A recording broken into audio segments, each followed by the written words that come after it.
Well, hello there, everybody. How are y'all doing?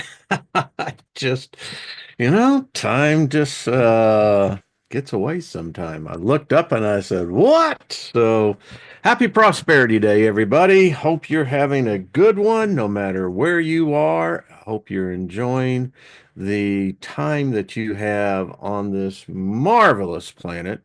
Uh, Nothing wrong with the planet. Fortunately, it's those that are occupying the planet that seem to get things messed up. So, anyway, speaking favor over us all, nothing missing, nothing broken, and favor is abundant. You know, it really is. How many of y'all, hello, everybody in the chat room. So good to see you. Gosh, missed y'all, but I had like just a lot of stuff to do. But I was having fun, out there in the sunshine and, whether it's painting, chopping wood, mowing. Mowing's a lot of fun. You know, got one of these zero radius and it's just fun. I mean, if some people call it work, to me, it's like, hey, I'm okay. So, let me just say hello to everyone because I gotta bring up a point, gotta bring up a point. Hello there, Brian, 1958, known as Saint Huey Cyclist. I remember baby Huey. Yeah. So are Nara, Slinger, what's up? Good to see you as well. So many good people out there. Greg, how are you, brother? Got your email? Yep. Uh, Kaz, got your email. Boy, Kaz captured a group sighting of a UFO. Kaz, if you're about tomorrow, I'm going to send you an invite to come on with the ladies and get the link over there to your YouTube channel as well. They're here. I'm going to talk about that today. Go. How are you, brother? All the way from Croatia. How is the weather over there? I hope it's a little more calm than what we've had. Yeah. Hey, Nina. Good to see you, darling. Felix. Hello. Loretta. Bonnie. Good to see you, Dave. Gilbert. Brother, how are you? Mail. Still slow. Rick. How are you? Boy, isn't that something about Biden? Yeah. Well, yeah. I wish the man all the best on the transition. That's all I got to say. My wife was telling me last week that most of the people that die transcend, and that's what they're doing. They're transitioning one realm to the other. And once in a while, as she said, once in a while, you get these that fight it. And it's called terminal agitation syndrome. And for me, as we were talking, I said, kind of from a philosopher's point of view, when I hear of these things, I told her, I said, what the struggle that her spirit, whether it was her spirit or her soul, there was obviously a battle that was taking place there. And the syndrome is pretty well known. People are flailing their limbs and they're extremely agitated. Um, wow. I just don't. It's very important because, if you don't know where you're going, how are you going to know when you get there? I think that we so often take death for granted. And the vast majority of people don't think about death because it scares them and why it should scare them. You weren't afraid to be born, so why are you afraid to die? But they're just rolling the dice. I mean, think about it. If there wasn't someone here to take care of you when you came in, you weren't going to stay here very long. And a lot of guess people assume that you know, decisions are already made. Mm-mm. You need to think about where you're going. And don't be afraid of it. Someone needed to hear this. And then you have those who the transition is smooth. There's no agitation, there's peace. And there's peace and there's a light, there's a countenance even to the body once the separation is taken. So there you go. There you go. That's all I can say. And Joe Biden, we wish you the best. Truth, what's up? Good to see you as well as I got there. Emperor Rex. Large, good to see you. Hey, Heads, what's up? Mark Smith, what's up? How are you? From Brazil now. Man, what an adventure, friend. You know, you think about it, Mark, how many people never push the boundary? You know, they'll never extend themselves further than the safety net. But life only becomes life when there are no safety nets. Yeah, yeah. So, Mark, brother, I'll tell you, I salute you. Um, what a journey. And remember, how many years ago was that? I know it's been a while. Much favor to you, my friend. And as we keep on going down here, so beautiful day. Friday was interesting, to say the least. Lost in Space, good to see you. Um, well, Mark, if you got enough, if you got an internet down there, love to have you on. I think it would be wonderful. That's all I can say. Um, I'm sure many of y'all have seen the little wind that blew through. Folks, that's why I speak favor. I mean, this is the third time that these storms and they when they form, there's just a long line of them. I mean, they extend for hundreds of miles. And this has been one interesting spring, to say the least. Uh, Rough go of it, but favor reigns supreme in our house. Um, Three times now, these storms have literally, you can go back and look at the radar, parted. And then they reformed to the east of us. And then what happened on Friday was unprecedented. I mean, that was a big tornado, over a mile in width. And it was on the ground now, they said, for 27 miles. So, and yeah. Now you're going to think this is odd for me, but when I was watching this in real time, and you could see by the radar echo when the hook echo formed that you knew. And then they've got this new radar that can actually tell if there's debris. And in this case, the radar was picking up heavy debris 6,000 feet up. So everyone pretty much knew that there was a tornado on the ground, and particularly where it was at. In Clayton, which is kind of like the seat of government for St. Louis County, and that's where it started. Went through Forest Park, which beautiful homes. If you never have seen the homes that are there in Forest Park in St. Louis, they're magnificent craftsmanship. I mean, this was back in the days these mansions were built where you had the European trades, many Germans, Italians. The Italians were masters at tile work, and of course the Germans in carpentry.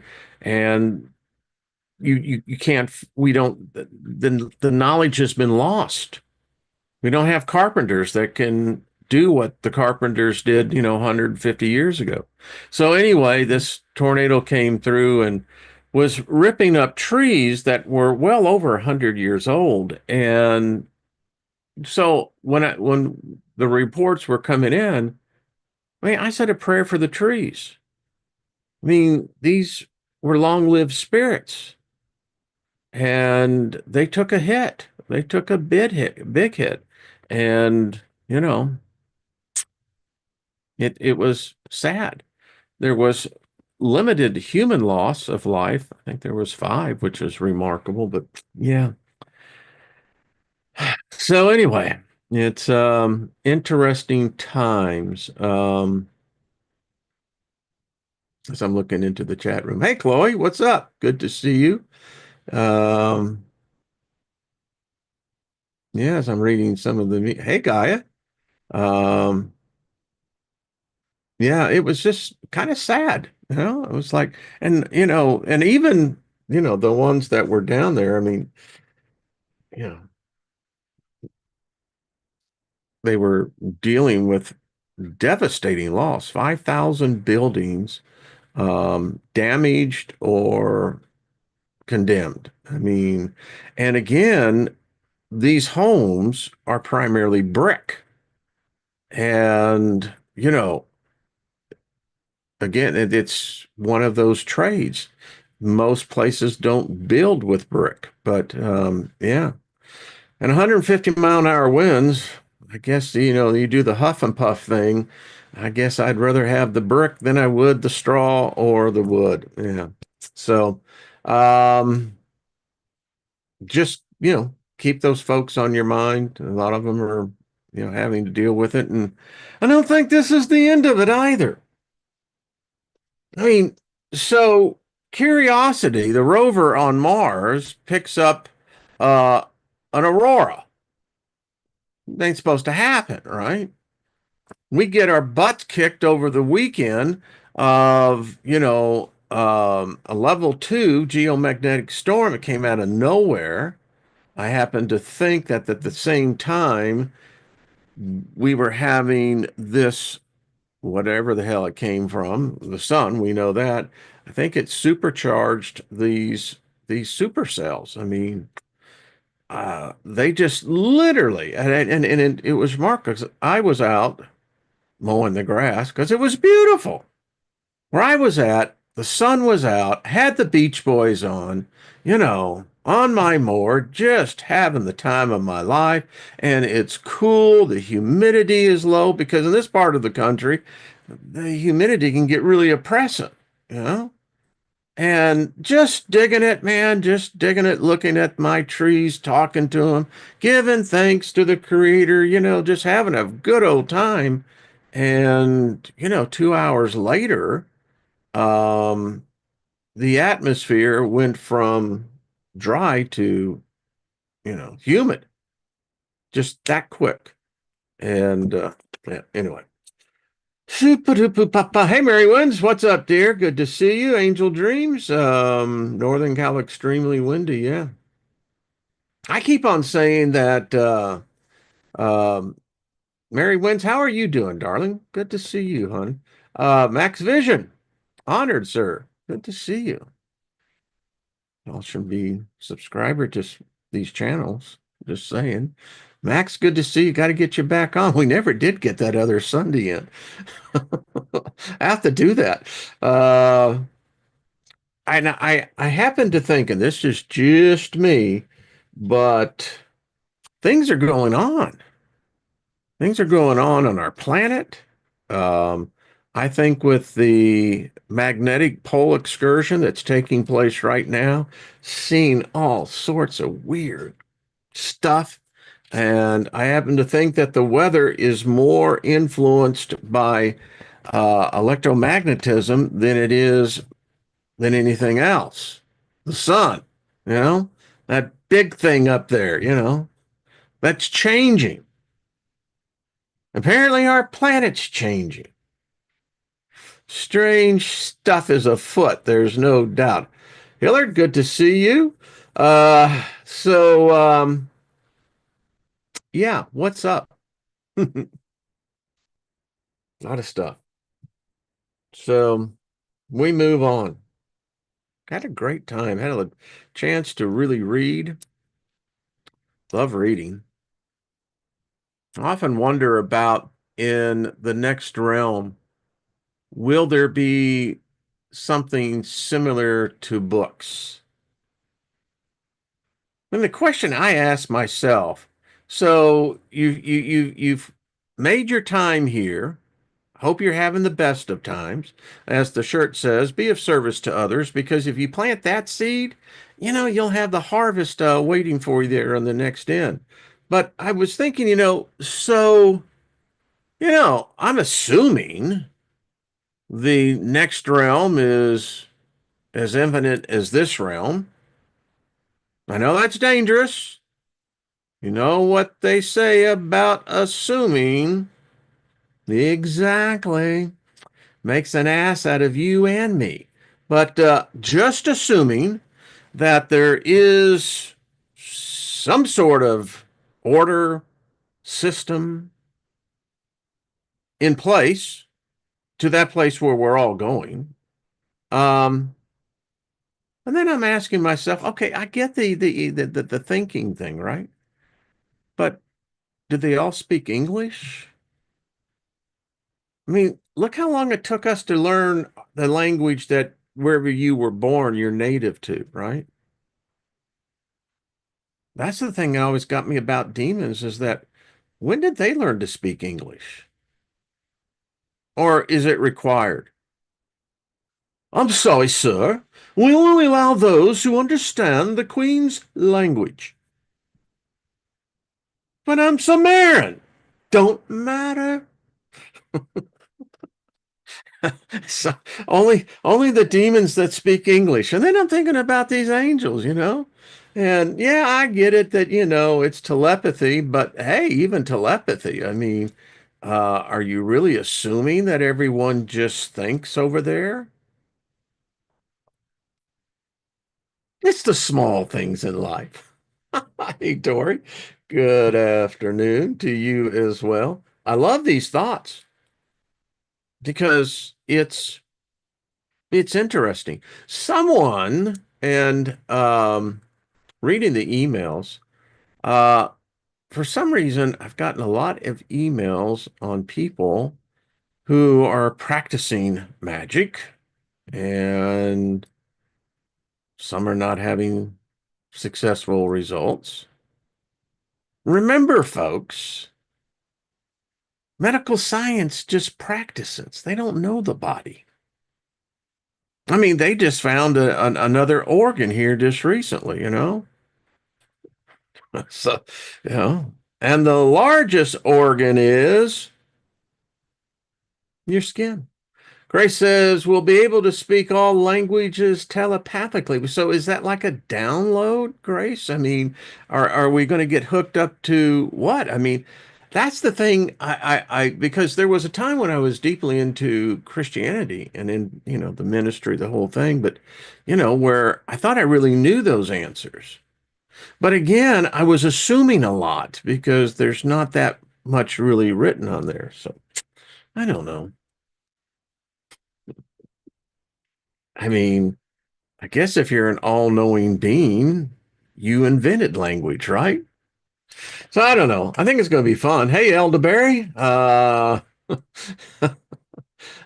cup of coffee. Guy says, yeah, it should be interesting. It really should be. I mean, I often say that if depends on, again, I guess your perspective. But yeah, I got some emails on people.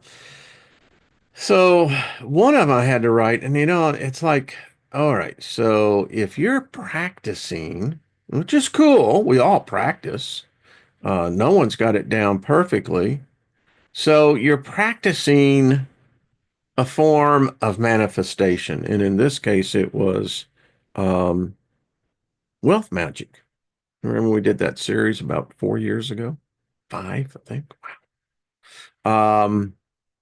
And they weren't having very good success. In fact, they were having negative effects. And, you know, this is what I have to say about that. And this is what I really wrote. Foundations are really important. I mean, if you can't move into a house that hasn't been built yet, and if you are thinking that you can manifest that, good luck on that.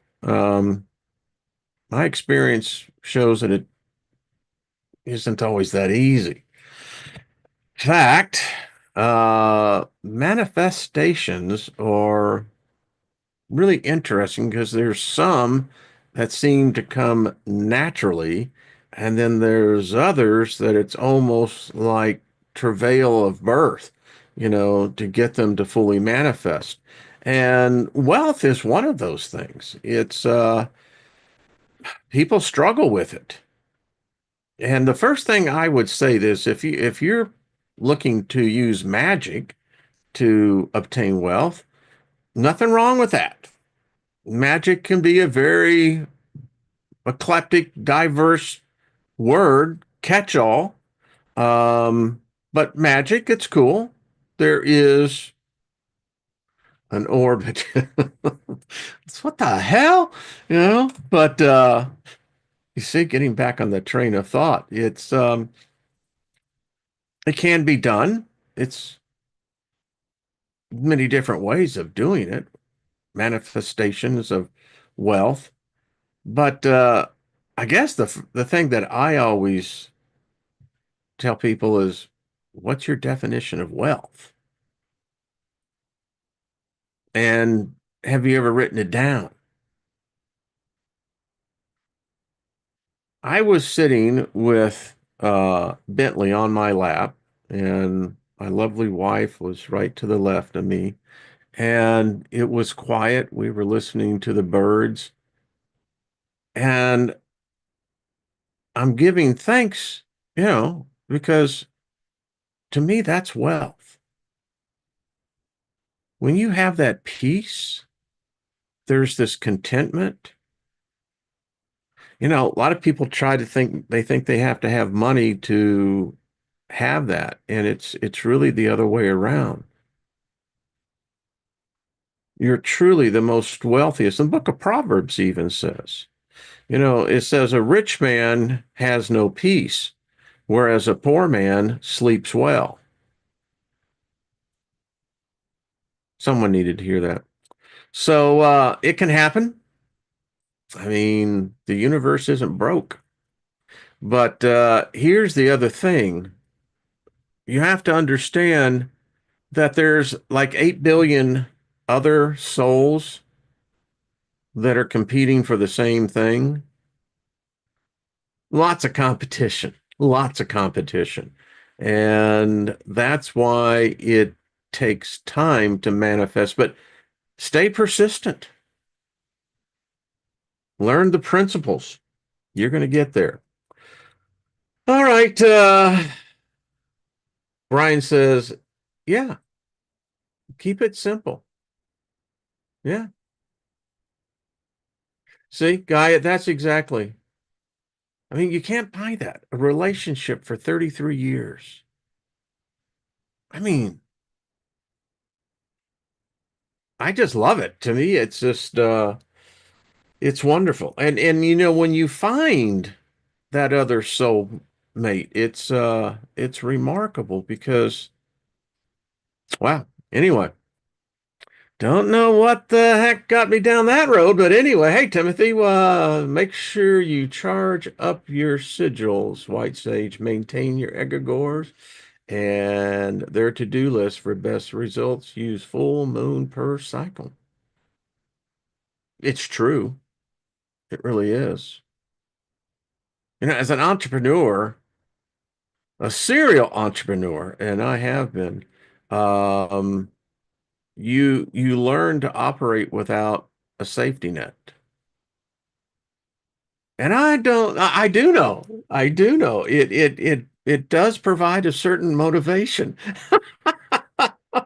That's all I can say about that. And you, I loved it, folks. I wish I could share the experience, and many of you who are entrepreneurs as well, um, you know exactly, and it is addictive because it's like when your ass is hanging out there and nobody else is taking cover for you. Yeah, yeah. It's real. I mean, it's intense, and I loved it. I loved the competition, particularly, it's like when I've mentioned this, when you get into these investment conferences and you're going up against some pretty heavy hitters. And yeah, when my technology won an award at the payments uh, conference. It was pretty cool. We were at Harvard in Independence Hall, and it was pretty cool. Yeah. Had the guy that was on The Office. He was like the MC, but yeah.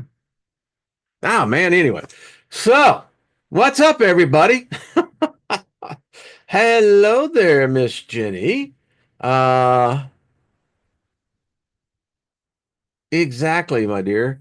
Since I have my bullseye out ATM making hard work worth it.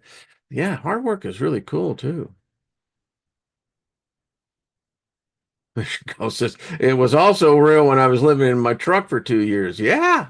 Yeah, you know exactly that. That's when you really find out about yourself and gotta love the trip. So hello, Kat, good to see you. Um, I'm just reading another thing in the chat. So someone's gonna ask me about the other races. The We talked about the golden race. Um, when they lived here, we found out that as they lived in abundance with everything, even when their time was over, death came during sleep without any pain. This time was placed during the rulage of the Titans, where Cronus was the leader, so the legend goes. And of course, then we know you get his kids involved. They screw the whole thing up. This one, the case of Zeus, and put the end to that. I mean, that's always how it is, isn't it? It's the few that screw it up for all the rest of us. Um, so there was this Silver Age. It says when the Golden Age had ended, the Golden Race still existed and roamed the earth as benevolent spirits. Hmm. I wonder if there's any of those kinds of spirits in our group. The war, where the Olympians had won, was over and peace was achieved. It was time for the gods to create a new silver generation of mankind. This silver race was said to be inferior in all terms to the golden race. They were immature and needed 100 years to grow up. Couldn't be us. But when they finally did grow up, they lived short lives because of their foolishness to keep sinning and not listening and honoring the gods who were losing patience. Some point, Zeus really got pissed off. He became so mad that he destroyed the silver race of beings and ended the silver age. I'm just a humble man. But every time I read this, and it's through all the books, all the belief systems, it's the humans that get their ass kicked all the time. I mean, was that the purpose of our creation? If there was this golden age, which I can dig it, I don't have any problem with that. Who doesn't like an abundance of everything? Nothing missing, nothing broken, right? Um, But it was these gods. It wasn't us. But then we get our asses kicked because we're somehow another, um, I don't know, you can say sinning, doing stupid stuff. We still do that today, but apparently it's good to know that there was someone before all of us who did it even worse. So they got Zeus at 86, sounds like Yahweh, the whole flood thing. Yeah. Actually, what it really is species genocide. Hmm. Doesn't that make you feel comfortable? Let's see. Then we had the Bronze Age. Beings of Silver Age were sent to the underworld and became known as the blessed spirits of Hades. All right, I can dig that.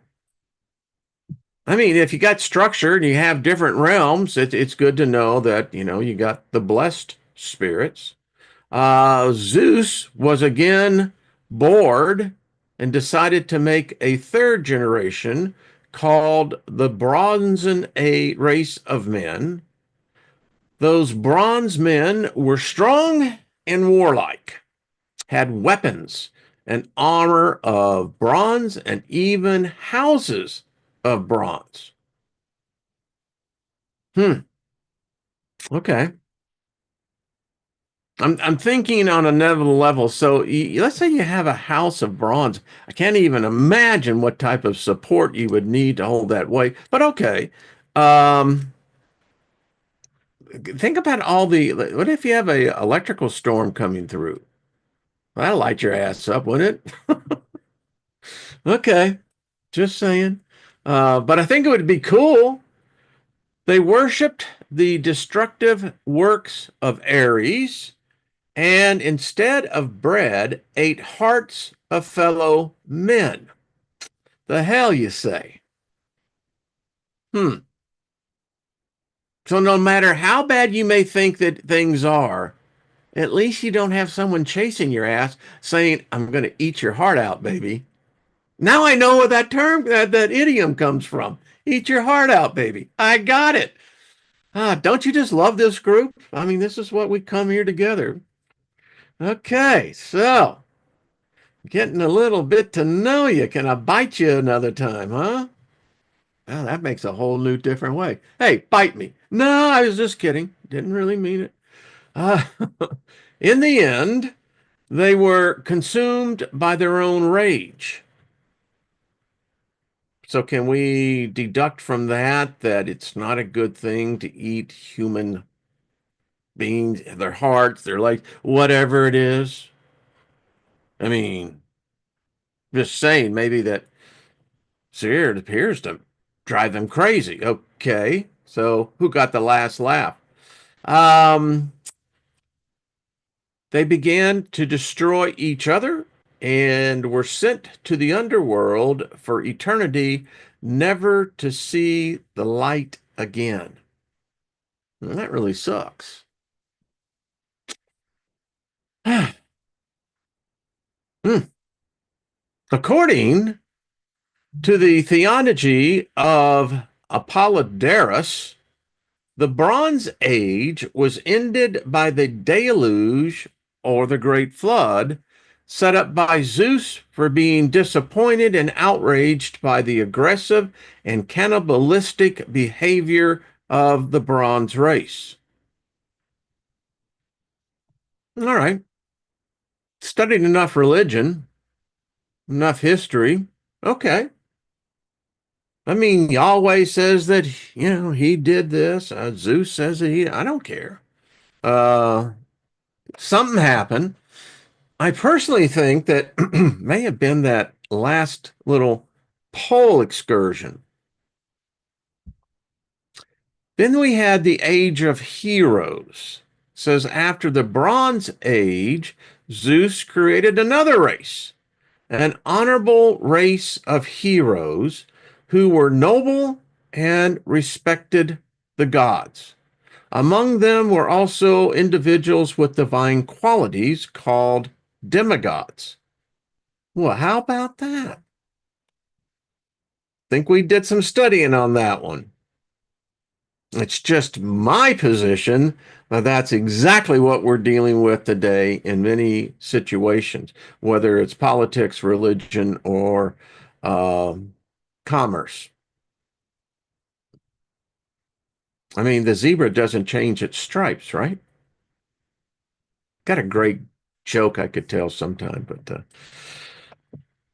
not here. So, anyway, most of them died in wars such as the Trojan Wars and the Seven against Thebes.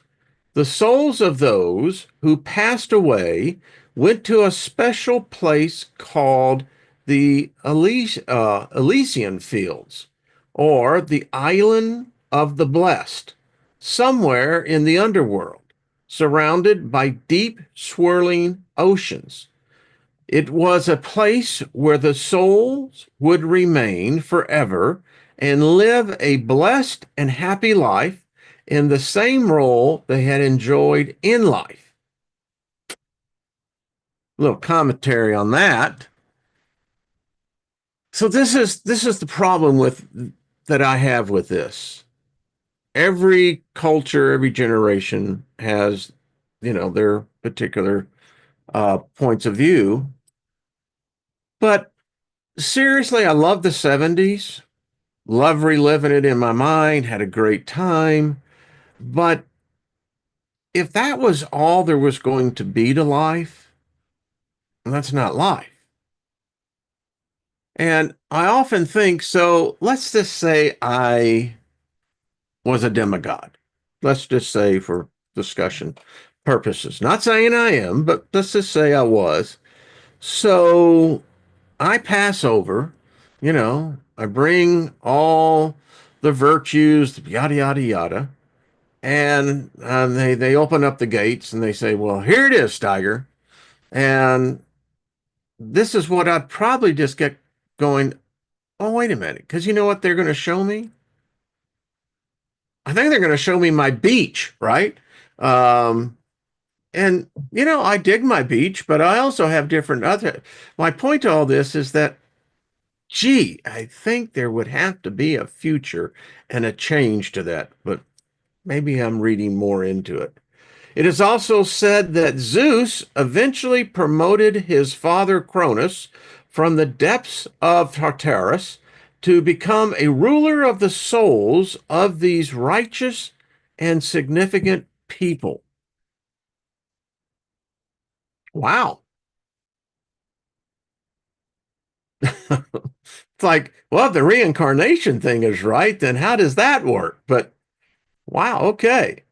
Finally, we get to us, or so it's said. Um, the Iron Age. And finally, Zeus created the last race of man called the Iron Race, where Hesiod puts himself in. It is a time of constant stress and labor. Mortality is gone, and men are constantly opposing each other. What sounds like those folks in the Bronze Age, right?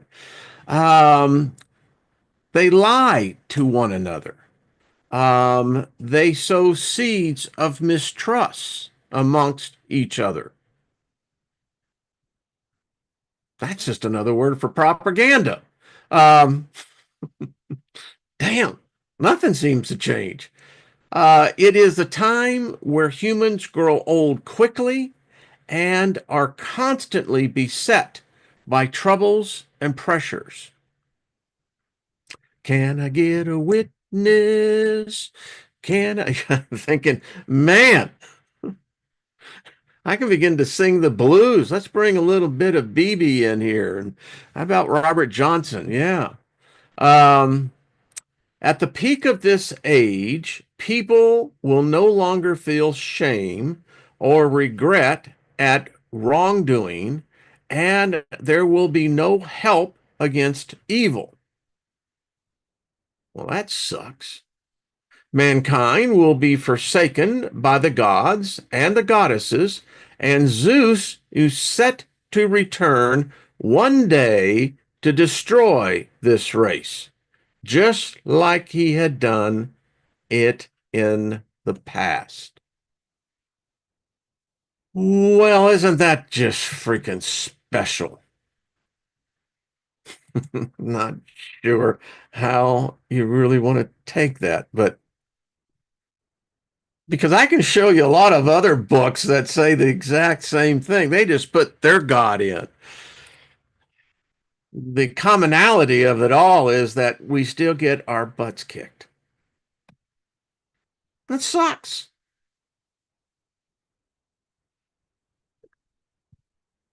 You know, I've been as a kid in those institutions, state home, for abused kids.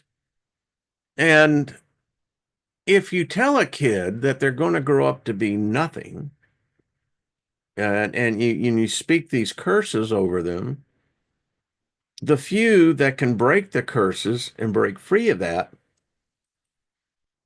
they're the fortunate ones.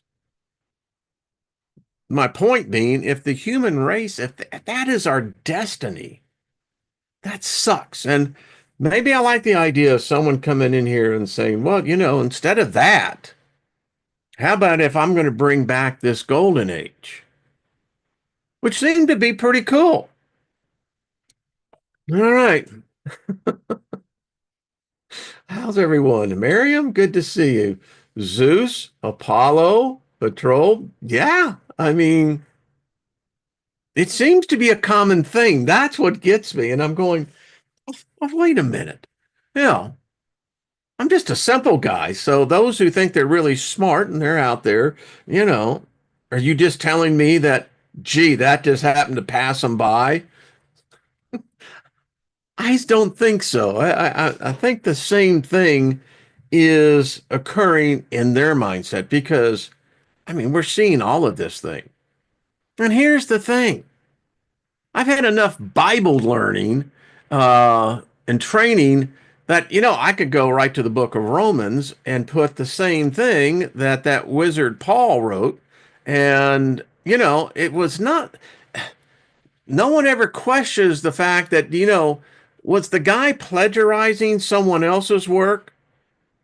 You think? Maybe poquito? I think so. But I'm glad that at least he kept the heart of the thing. So it's just been this thing from where it seems to our beginning. So whether it's Zeus, I mean, or whether it is Yahweh, or or is it possible that there is a race, a species, intelligent, smart, way smarter than us, and they get the big picture. They understand more of the mechanics of how galaxies work and how this whole thing fits. I mean, you got to give it to them. They've been around a while. So we're in this thing called the this galactic wave, Parker spiral, I think, and it emanates from the center of the galaxy, and it comes through apparently about every 6 to 12,000 years. It shakes things up, and I'm thinking, so if you're a species really intelligent, right? Would you really want a spaceship? No. You know what you'd really want? You'd want a planet. You'd want to have a planet that would have the Dyson effect. And, if any of you are Star Trek Next Generations, you know exactly the one I'm talking about. It's where Scotty makes his appearance. But a Dyson sphere is, and this is what gets me. So if we can think this mathematically, we know it works. So this Dyson sphere is really what the gods live in. They're not they're not limited by a ship. They're not limited in any form at all. They have a planet. So, follow me out on this. So, the question then says, all right, so Nibiru, Planet X, right? So, let's just say and hypothesize for a minute. These gods, they live in spheres, self contained. I mean, you would have a light that would regenerate organs, no radiation. You'd have the ability of advanced science where, many of the ETs are thin and gray skin, is they're either avatars or they're a bioessence of some sort, but they seem to be able to draw whatever they need from the gases that in their environment. Think about that. So let's just say that this Parker spiral is coming through. We're in the midst of it. Shit's happening to all these other planets. Well, what if you use that energy, to come back and check on your property? You let the renters in, and it's been a while since you've actually seen her. They've taken good care of the property, or have they just let it gone to shit? I mean, what have they done with it?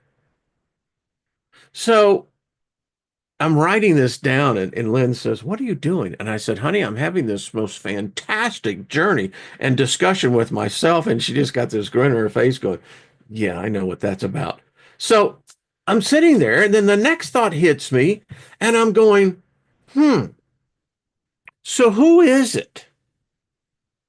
Is it the Elohim or is it the Anunnaki? Assuming that that's who's in these self contained Dyson spheres, planets. I mean, you wouldn't have to get, let's say, 1,000 AUs away, right? So 1 AU is 100 million miles. So your planet could be at such a position to where if you're going to check on the neighborhood, you want to do it when the tenant's least expecting the landlord to come by. You following me on this? So we got the story of the Elohim. Now, the Elohim, they claim that they were there. They were the ones that helped create us. You got the Anunnaki kind of saying the same story. And it's interesting. So the Elohim, understanding who they are is key to understanding that where the Bible talks originally, they had the pantheon of the 72 gods. I mentioned this earlier last week, and this is interesting because if you follow the logic here, so these gods were El, the supreme god, Ashroth, which was his wife, the Queen of Heaven. We talked about that. And the Elohim were the 70 sons and daughters of God. Sounds like Zeus, doesn't it? I mean, very easy to see how they got this thing. And the interesting thing about El was there is a reference in, I think it's Psalms 84, I think, um, about El, supreme, coming in the council of the Elohim, which Yahweh was a part of that council. And El comes in and says, "Ha, I leave you with one simple thing. Take care of those creatures." And you fucked it up. And now I'm going to have to go down and clean up your mess. And apparently pissed El so off, and I'm ad-libbing some of the Psalms, obviously, on this, but he says, you know what? The same thing that Adam had, this thing you call death, that's what's going to happen to you.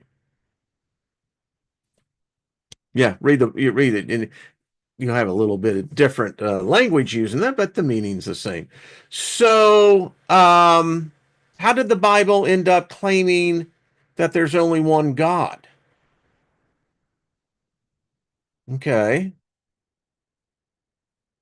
And we've all been over on the whole breaking down this thing with Abram.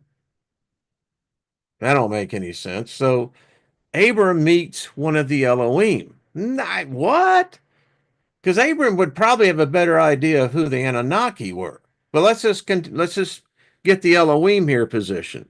So the Elohim and the rise of Yahweh. All right. So the biblical God Yahweh Jehovah and later Jesus and the mysterious Holy Ghost are derivatives of several different gods and demigods, some of them Semitic and others from various parts of the world. Gods who influenced the evolution of the biblical God included El, Ashroth, Baal, Marduk, Inanna, etc. So in the book of Genesis, we've got the Elohim. Okay. So we got these 72 names of God, which that's how it was taught to me decades ago. Little did I realize that, well, there's not so much the 72 names of God, is that maybe it's the 72 names again of the offspring of God. And then you get into the whole thing of the Canaanites, the Ugarites, the Phoenicians, the whole thing.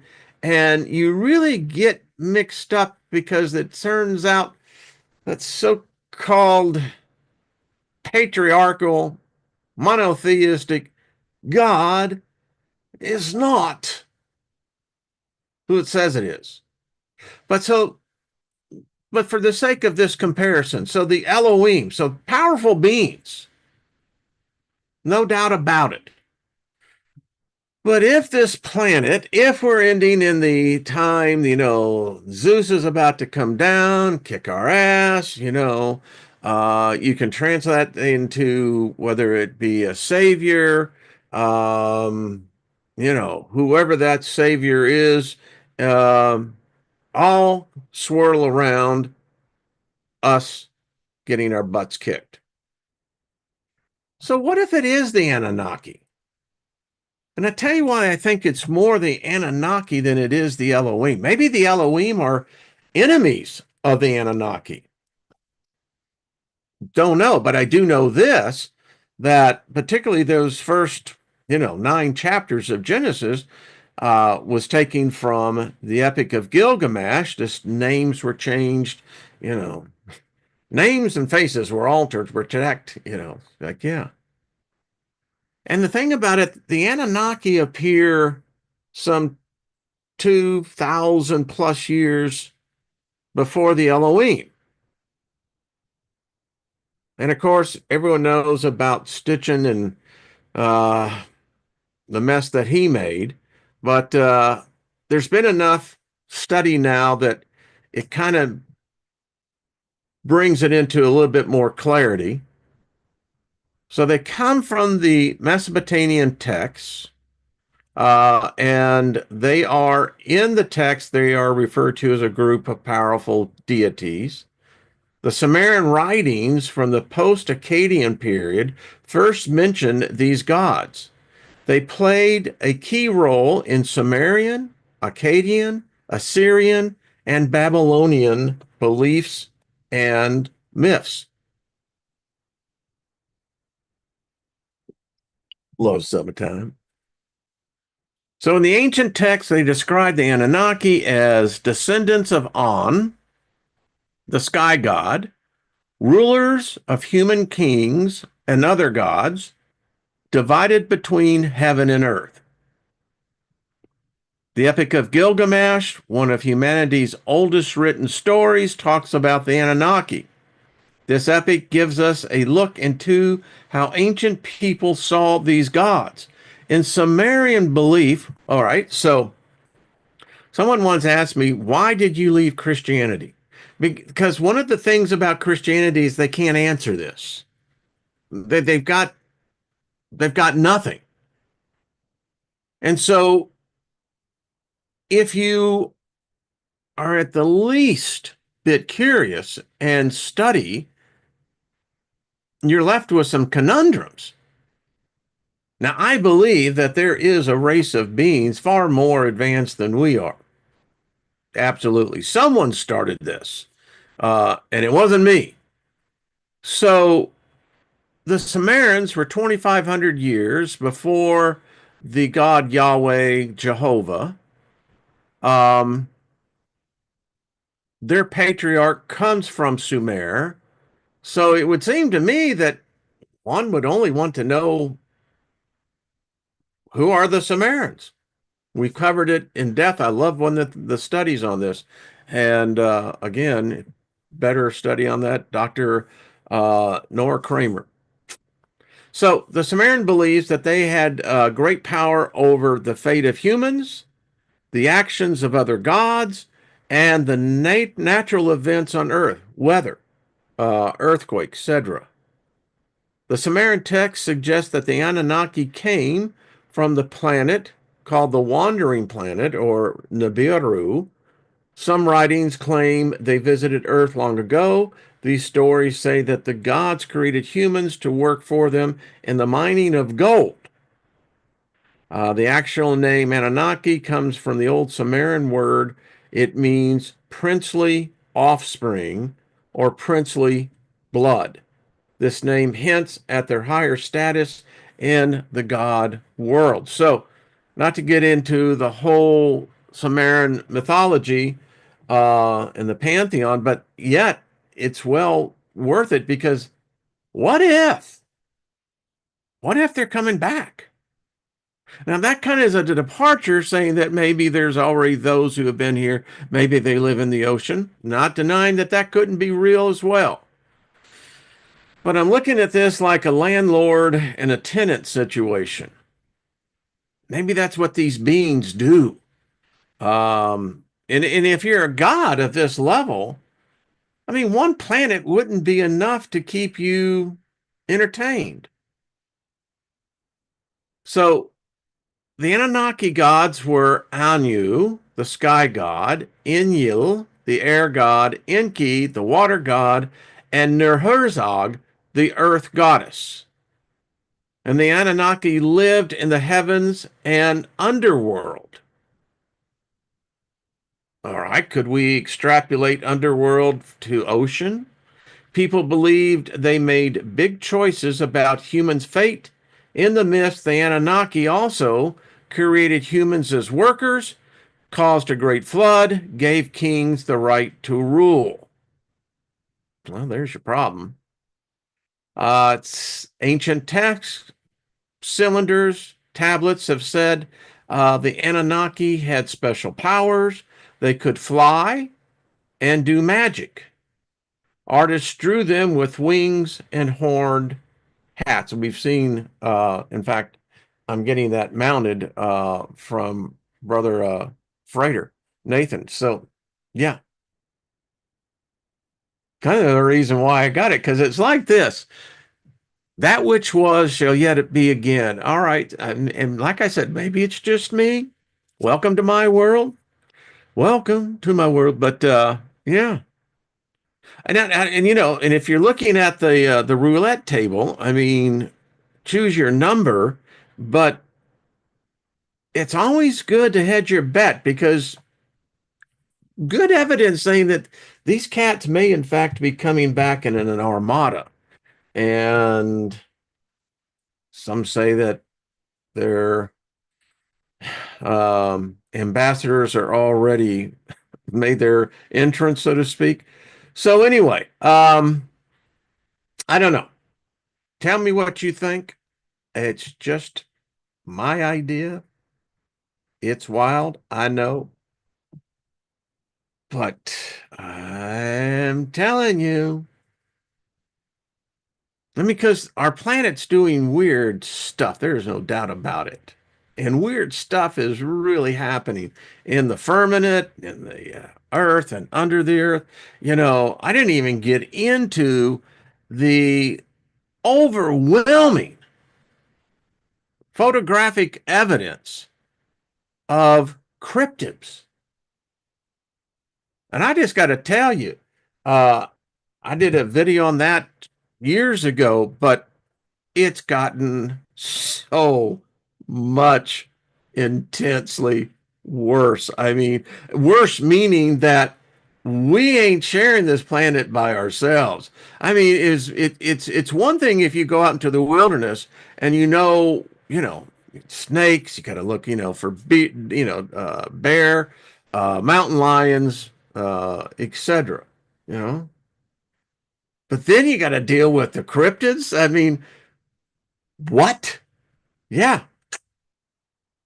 And it just seems so coincidental that all of this is happening. And yet I get this crazy idea is like, all right, is this natural? Or is it something else that we just haven't figured out, but they have? Hey, Kaz, sent you an invite, honey, tomorrow if you want to come on and love to show your video because Kaz is the perfect segue. They're here.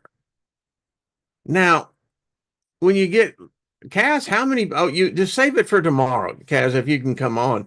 But there were a lot of people. Go over to her channel. Kaz put a link in so people can do that.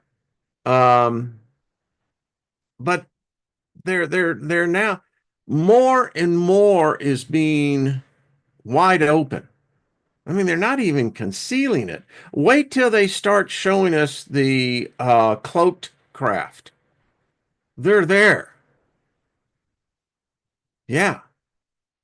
I think one day we're going to wake up and we're going to look up and go, uh, we ain't here by ourselves anymore.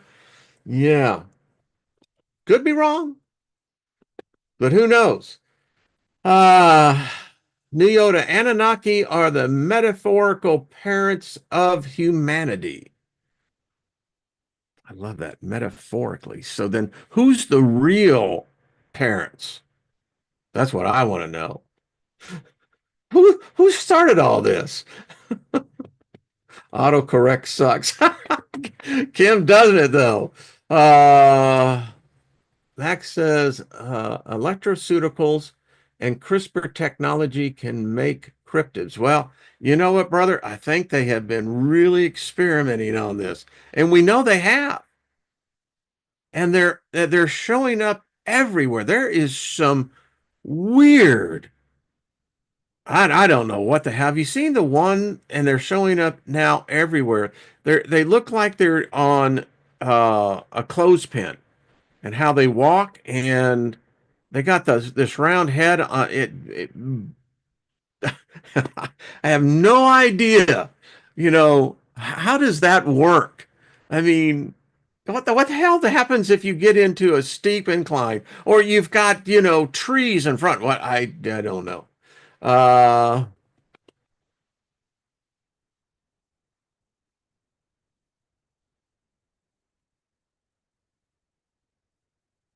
wow, Max. Yeah, yeah. I don't know.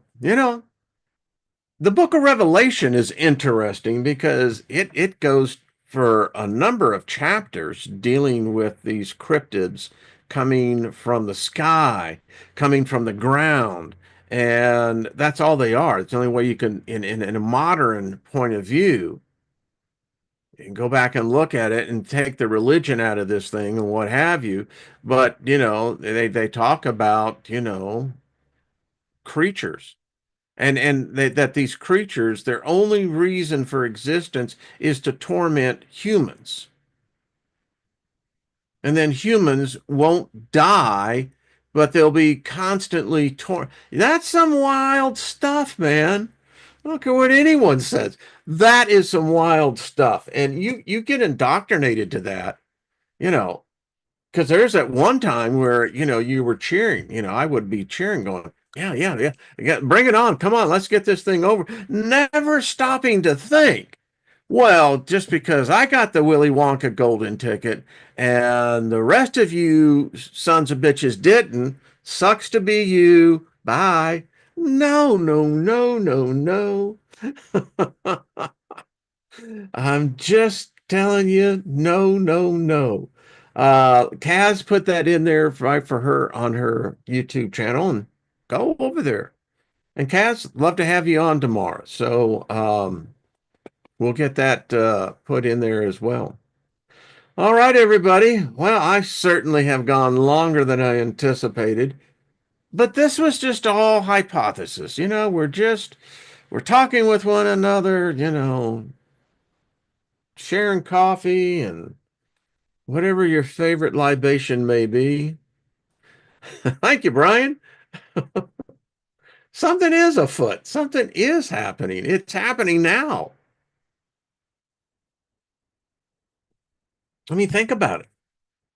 It's like boom, boom, boom, boom.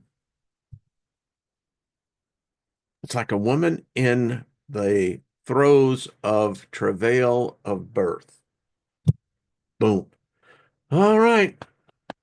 Put the lime in the coconut. Hey, Pamela, thanks for you. Thank you.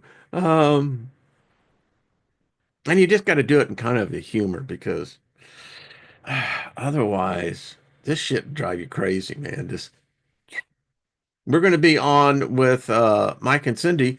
I had to go and get some blood work, and things got computers went down, things. That's why wasn't with them on Thursday, but yeah. So they'll be on Thursday. So I'm looking forward to it. Tomorrow with Miss Trina and Miss Jenny, and I see Kaz will be on with us as well. Far out. That's all I got to say about that. Hey, Shirley, good to see you. That's cool. Um, Gaia, okay, excellent, excellent. Yeah, and we'll talk about this tomorrow as well because so much interesting downloads.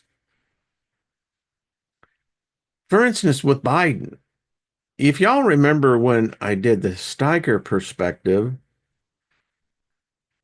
what did I say back then? Hmm. Those of you who were Steiger perspective fans, um, yeah, man, those were those were some intense radio sessions, no doubt. So, hey, Susie Q, much love to you, darling. Um, So, um, hey, see you tomorrow with the ladies, and we'll be talking. They're here. They want to talk to you. Are you ready to talk to them? Here I am. Here I am. Anyone but him, you know? All right, folks. Much love. Dr. Hugh, good to see you. All right, everyone. Have a great, fabulous Prosperity Monday, and we'll see you on.